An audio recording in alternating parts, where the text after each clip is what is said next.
And animal cruelty labs, damn. Maybe you should be in those torture chambers and you should be treated the way you treat animals. Testing labs.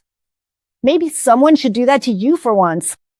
Then maybe you'd feel what it's like. But animals don't feel anything, right? Animals are just useless creatures. They don't have feelings.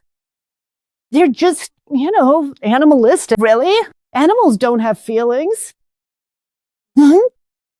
Then you're in the wrong place. Animals have more feelings than you do, you who claim that.